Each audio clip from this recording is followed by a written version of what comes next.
I'm here to talk to you about English at Queen's. We offer the English Literature A-level, which is one of the most respected A-levels of all A-levels. Why is that? Well, it is a subject that gives you great breadth in understanding.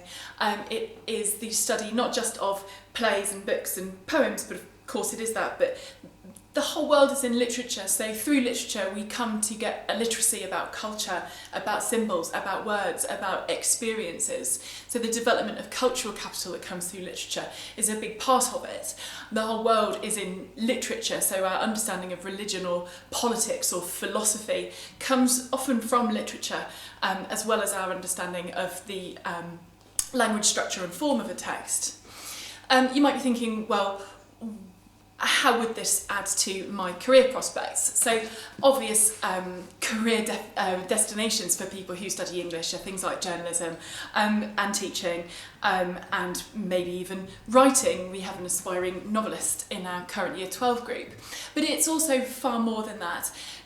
Studying English literature gives you the ability to read very closely and very analytically. So if you are thinking of studying law, then English literature is a natural fit because a minority of a solicitor or barrister's time is spent in court. It's largely spent reading enormous documents, and English literature gives you a great grounding in that.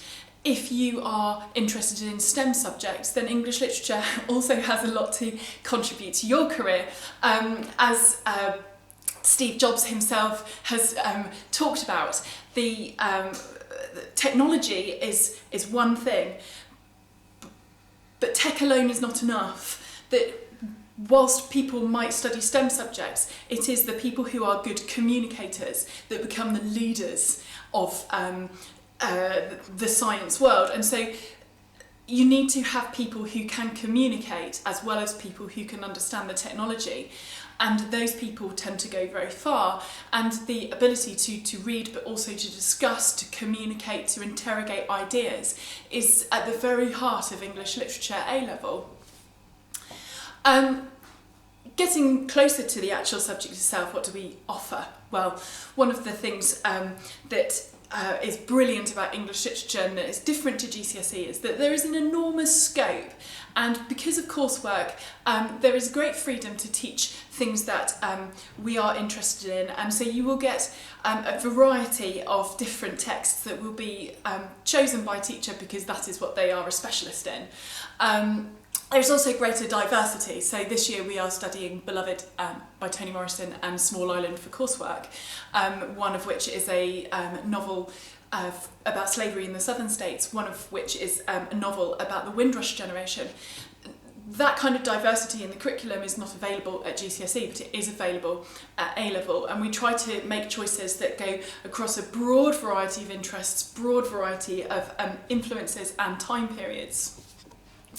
You will, of course, study drama.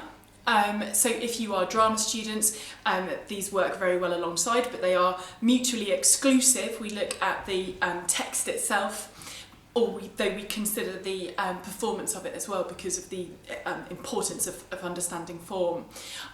Shakespeare, of course, is a part of the curriculum. It's a part of any English curriculum anywhere because he is the greatest writer, in my opinion. And texts that we have studied would be King Lear. This year we're going to study Hamlet. We teach texts, drama texts from a broad variety of time periods, so Enron, which is 2000 and early 2000s, and Dr. Faustus, which is 1590s. So those two texts together showing completely different areas but with some similar ideas because of course literature is universal. If it is about human experience, then human experience in the 16th century is not that far different to human experience in the 21st century. Of course, we cover poetry. There is an unseen poetry element which you will have been preparing for ever since you first looked at poetry. At the moment I teach Owen Sheares' Skirrid Hill along with Seamus Heaney's Fieldwork because those are two poets that I particularly love and enjoy sharing with people. We also look at Christina Rossetti, who is from the Victorian era, so different once again. And prose is taught through coursework. And like I said, that is open to our own choices, our own interests, and we tend to vary that from year to year. Last year I taught The Turn of the Screw and On Chesil Beach because those are two novels that I particularly enjoy teaching, and this year that is something different. But that is one of the privileges that we feel we have teaching English Literature A-level, that it is an opportunity for teachers to stretch their own legs academically, and teach you things that we think are particularly special and show you why they are special, and our inspiration that we have found from those texts. I hope that has interested you. I think you'd love to study English literature at Queen's. If you do have any further questions, please do not hesitate to email me, and I would look forward to hearing from you.